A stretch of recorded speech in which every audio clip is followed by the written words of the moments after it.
Hello and welcome back, and I'm going to start today with some small domestic business. We are going to say goodbye to Stuart, the retainer, the thief. He leaves quite well off. He has more than 700 gold pieces and a magic shield that he can do with as he sees fit.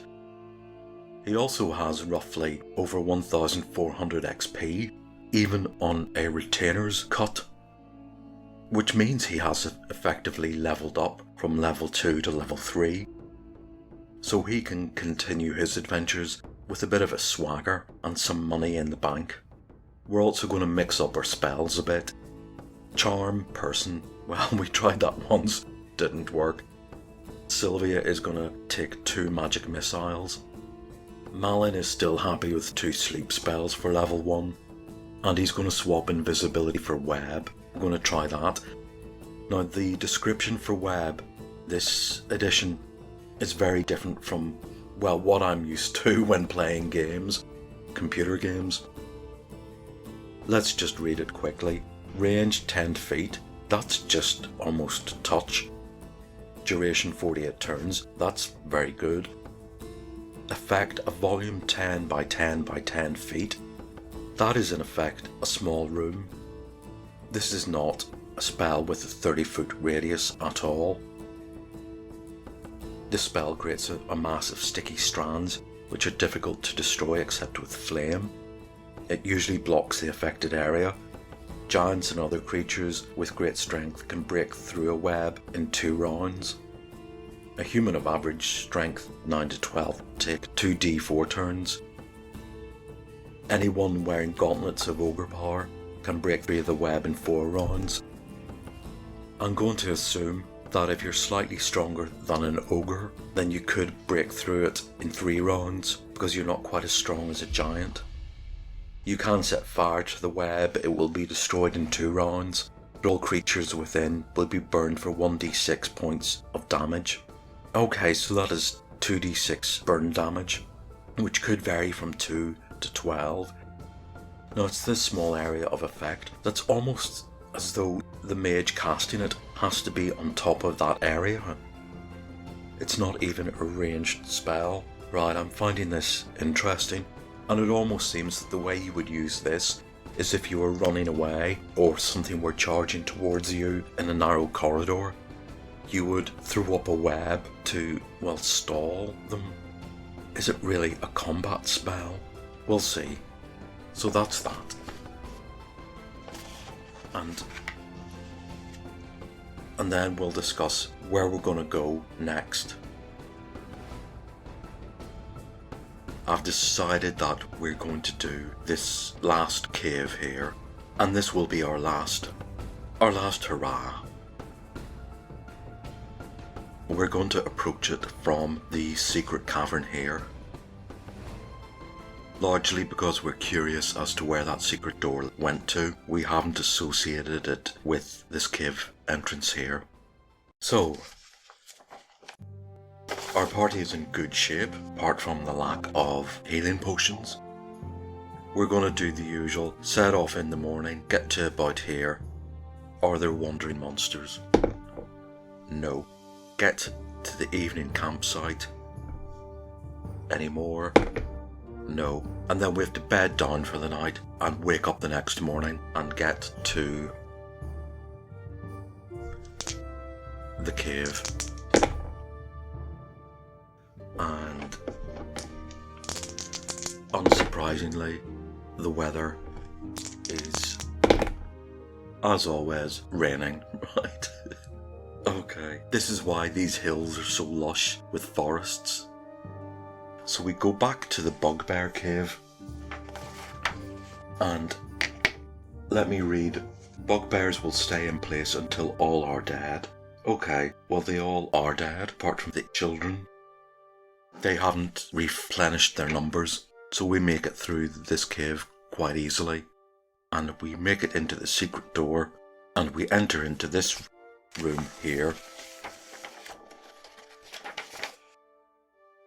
I am going to have an interesting time trying to map this cave because Well, we'll find out why, but this area here is, well, normal for the time being, and it has 3 fire beetles inside, and we're told that they're very hungry and they attack on sight. Let's roll for surprise, and we surprise them. So, well, as you notice, we don't have a retainer. We're going to decide to take this on by ourselves. Big boy fighting. So, Sylvia misses. They have AC 4. Liz hits AC... What's her THAC0? She hits AC 4. I keep forgetting 1 for short range. So yeah, her THAC0 is 15 at short range. So she does 6 damage and takes 1 from 7 to 1. Donard, who's pretty damn hot these days, does 1d6 for plus 4 damage and plus 4 to hit, so he easily takes 1 from 7 to 2. And Carrick misses. Right. I'll try Malin with a dagger. He's got about 4 throwing daggers. And he misses. Right. That was the surprise round. Round 1. And they have initiative. So, 1 on Donard. Oh dear. Hits and does 3 damage. From 25 to 22. They do a scorching damage. Let's read up about that. Right. Are these fire beetles or oil? These are fire beetles. I thought they were oil beetles, which do a blister damage. No, we're okay. They just do a lot of damage. So, the second one on Donard hits again for another 6 damage. Right. Well, his lovely XP didn't last very long.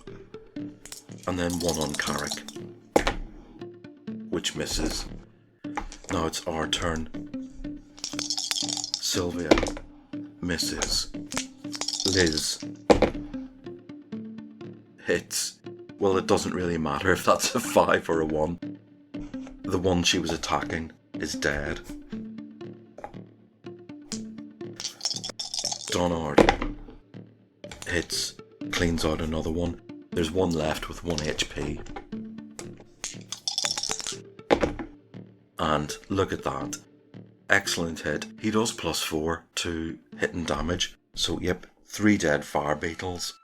The interesting thing about fire beetles is that when they die, there are glowing glands about the size of a squash ball maybe that keep glowing, and you can prise them out of the bodies and use them as a small light source. Malin is holding the lantern. Well, we don't see a use for those yet, but they are an interesting curiosity. So we're in this area here, and now we have 3 ways to go. We have northwest, west, and southwest. Okay, now I'm going to do the usual vote. 1 to 2, 3 to 4, 5 to 6. And this has it. So they're going to go northwest. But let's see where they really go. 1 to 2, 3 to 4, 5 to 6.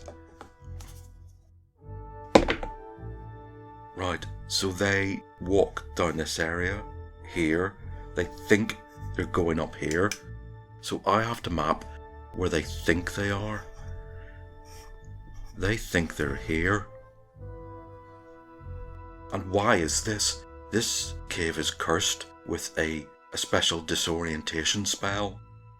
It says you can give them a saving throw of a roll of 19 or 20 to reorientate themselves. And they don't. So they think they're here. But the reality is they're here. So they have now got yet another junction ahead, left, no, right, ahead, or left, right, ahead, or left. 1 to 2, 3 to 4, 5 to 6. Where do they decide to go? They decide they want to go to the left, so they think they're going this way.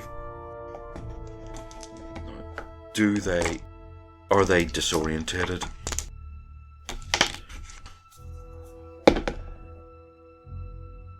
Yes, they are.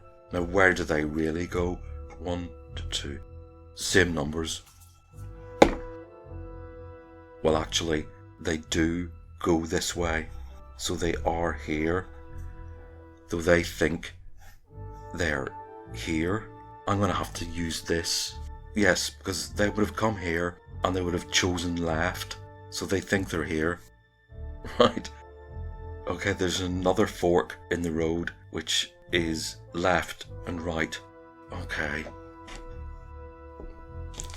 Where do they decide to go?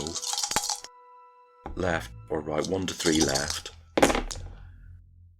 And it's 4 to 6 right. So they think they're going that way to the right, which would take them up to here. In their mind, they're really down here.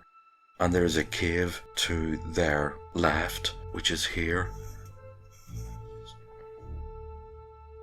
What's in this cave? Oh, 13 sturges. Right, we haven't seen a sturge before. I'll get the book and we can read about a sturge. What is a sturge? A sturge is a bird-like creature with a long nose. It attacks by thrusting its beak into the victim's body and feeds on blood. A successful hit, 1 to 3 damage, means that it has attached itself to the victim, sucking for 1 to 3 points of damage per round, until dead. Okay, its flying sturge gains a +2 on its first hit roll against any one opponent due to its speedy diving attack. And we're told that these sturges are extremely hungry, therefore they're making this cacophonous hooting and screeching noise. It must sound like an aviary in a zoo.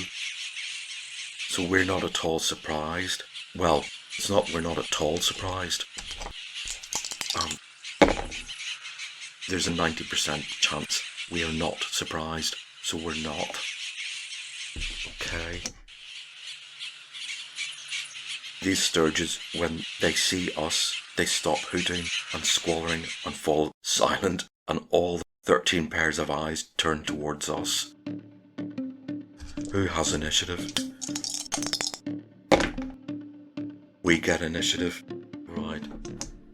I'm afraid if we run, these things are going to be very fast and fly after us. So we're going to have to take Sylvia.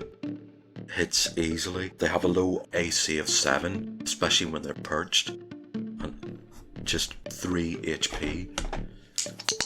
Liz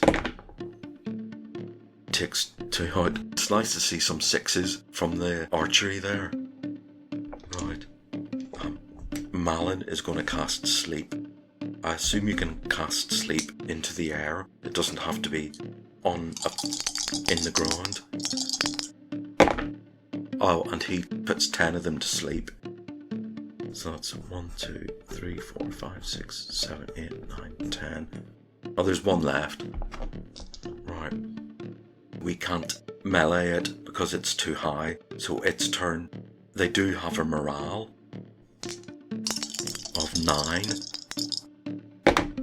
Oh, right. It swoops to attack. And it picks per Donard. And it misses. Okay. Let's go for round 2. And it's mutual. So it is... I'm going to say its swooping attack is a missile attack. Let's see if Sylvia can target it. She fails. Can Liz? Well, yes, she hits it and it's dead. In its swooping attack, did it get 1 on Donard? And no, it didn't. So there's sleeping sturges, which have just fallen splat on the ground. Let's finish them. That fall damage may have even killed them. So we're here in the Sturge cave. There's nothing else but Sturge droppings all over the floor. Donard is going to use the Staff of Healing on himself. Ah, good. So he's up to 23. So we're going to go back round here, and we're at this junction that we've been to before. So we believe we're here. And it's the usual 1 to 2, 1 to 3, 4 to 6.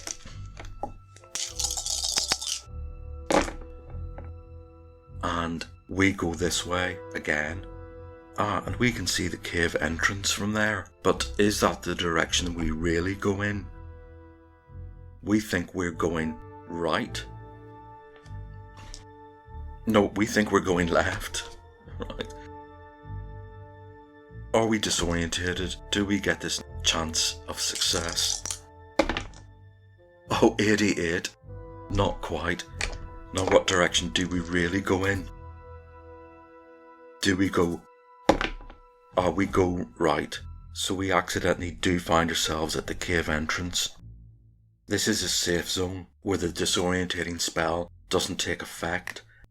So the next time we will go up this way. So we're going to have to map the cave entrance here. And we're quite happy. The Sturge cage is there.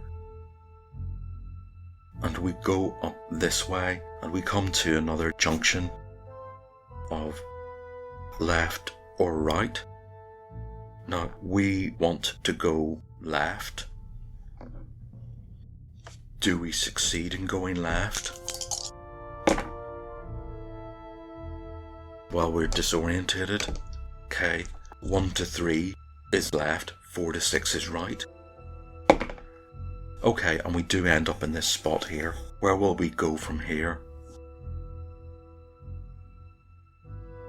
Okay, the party are here. Right, and they can sort of see the light from the cave. They want to either choose north or southwest. And we'll do 1 to 3 north, 4 to 6 southwest. And they think they're going this direction. And using the same numbers, they do go in this direction. Okay, this is where things can go completely wrong. By the way, from their point of view, the cave entrance and the secret door to the bugbear lair are in this orientation when they're really in that way. Alright, so we have got a north and a west. Let's see, 1 to 3 north, 4 to 6 west. Right, they want to go north. Are they disorientated? They are. And do they go north? They do, and they come to this area here. My scale is 1 square, is 5 feet, so it's 10, 20, just 30 feet away is something they did not want to see. It is a Minotaur. This Minotaur is the one. It's actually not made explicit who controls this disorientating spell, whether it's just part of the cave or part of him. He can clearly see our lamplight. And, well, let's read up about this Minotaur.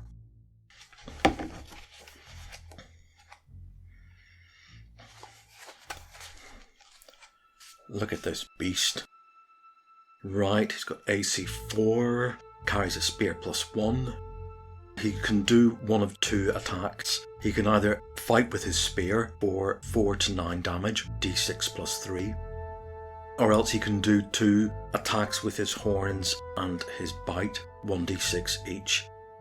When intruders enter the area, the Minotaur immediately moves to attack. He knows the area so well. We'll read the rest if and when we survive this. Right. Let's roll for surprise. There is no surprise. Let's roll for initiative. And it's mutual. Right, he's here. Oh god. We have the usual frontliners of Donard and Carrick. And we have the usual archers here. Malin's at the back. He's going to put the lamp on the floor. And his turn is to move to here. Let's do this Minotaur first. He is a 6 hit dice monster.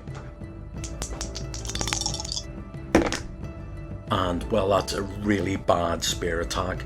I was going to try and find the hit table for 6 hit dice monsters. No need. Our turn. Missiles first. Liz.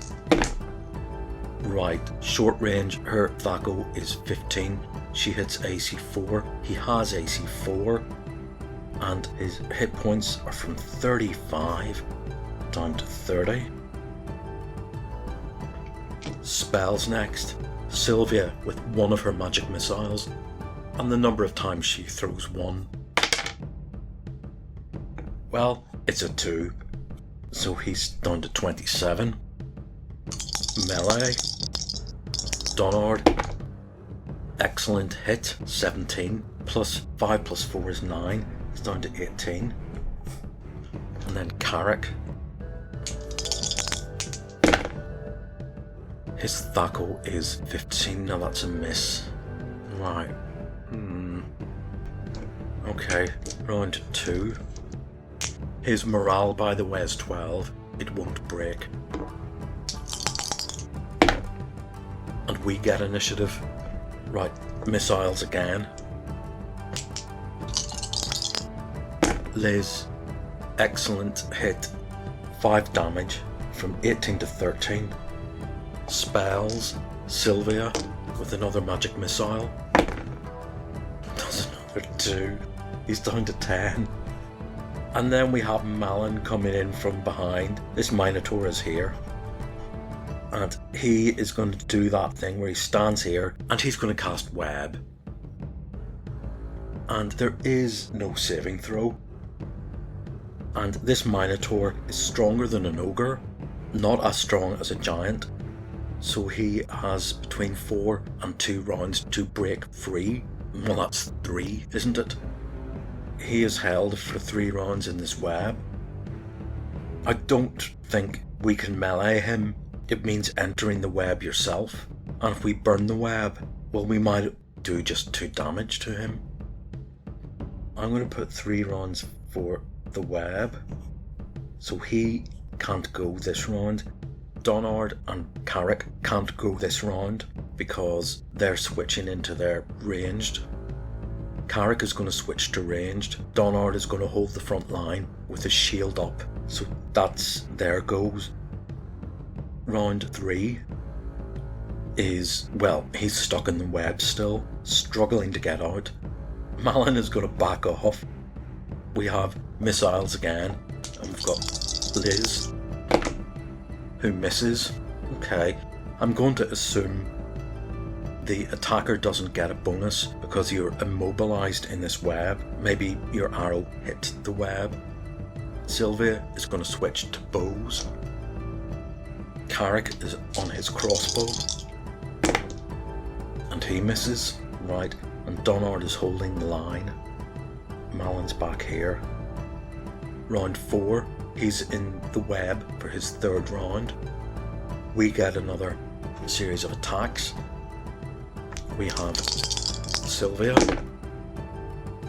who hits and does 2 damage. He's from 10 to 8. We have Liz, who misses, and we have Carrick, who gets 2, 1 dex, 1 short range.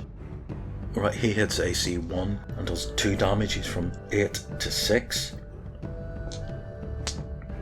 Malin is going to try a dagger. Oh, and he misses. It's round 5. He's finally broken free of this web. And he clearly does not like being peppered with arrows. Rushes forward and goes at Donard with his spear. This is where I need this table. 11.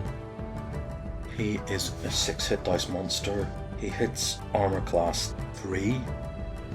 Does he have any bonuses to take that up to 0? I'm going to say he gets 2 because his spear does 1d6 plus 3 damage. One of that is because of the magic spear, so the other 2 must be his strength. So he hits armor class 1. Right, our turn. Missiles. And that's Sylvia. Oh, kills him. Okay, well, we've just killed the Minotaur. And the disorientation of this cave just lifts. Well, that's one hell of a beast to tell stories about. This area here is still filled with sticky webs. We have to go around here. His body is here. If we want to avoid the webs and go into the cave, we have to go around this way. We're going to loot his body, search this area, and we'll do all that next time. So until then, I'll see you later.